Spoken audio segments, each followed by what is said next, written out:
Casanova, opera pop, tratto dal romanzo di Matteo Strucul, Casanova, la sonata dei cuori infranti.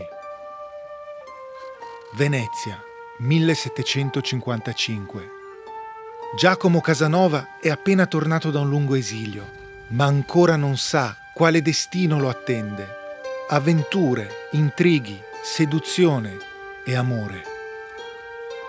Questa affascinante storia è raccontata in esclusiva per Intesa San Paolo On Air da Red Canzian. Nella puntata precedente vi ho raccontato come la contessa von Steinberg sfidi Casanova a far innamorare la giovane Francesca Erizzo di 19 anni, figlia di un nobile veneziano, ma già promessa in sposa a un ricco commerciante, Alvise Zaguri. Ovvio che l'intento della perfida contessa è quello di mettere nei guai Casanova per toglierselo di torno. E così Giacomo Casanova si presenta alla festa a Palazzo Contarini, dove sa di poter incontrare la giovane e bella Francesca Erizzo.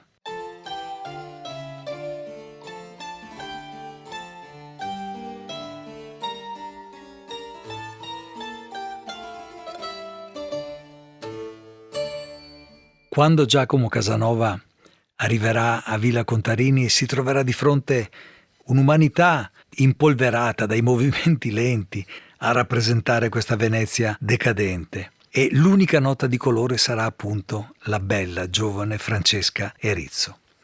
Si avvicinerà a Francesca e cercherà in qualche modo di conquistarla, ma lei, pur essendo giovane, conosce la fama di Giacomo Casanova e ha paura, non si fida di quello che possono essere i suoi complimenti. Ma qualcosa succede nel suo cuore perché comunque il fascino di Casanova la colpisce. Voi siete un seduttore, ma il vostro fascino non cedo. Chi si nasconde dietro all'angelo che vedo? Questo momento, questo idillio, viene comunque interrotto dall'arrivo di Zago, al quale era stato ordinato di seguire Giacomo Casanova, di scoprire dove andava e chi incontrava, per tenerlo d'occhio ed eventualmente anticiparne le mosse.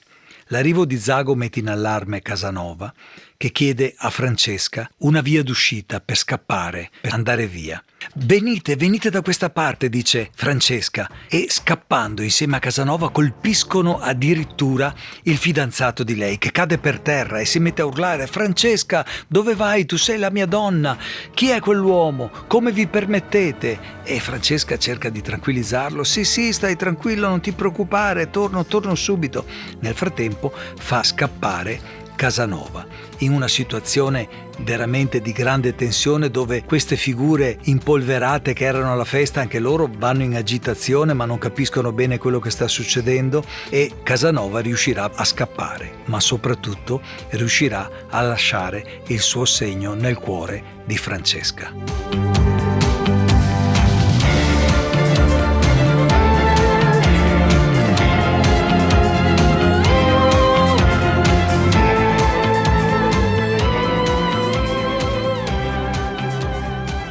Giacomo Casanova riesce a scappare, Francesca rientra alla festa, ma qualcosa di importante è successo nel suo cuore, tanto che, rimasta da sola alla fine della festa, in riva a una laguna illuminata dalle stelle e dalla luna, canterà una canzone in cui dice che non ha visto mai in uno sguardo tanta luce irresistibile. È combattuta tra voglio e non voglio. Non voglio,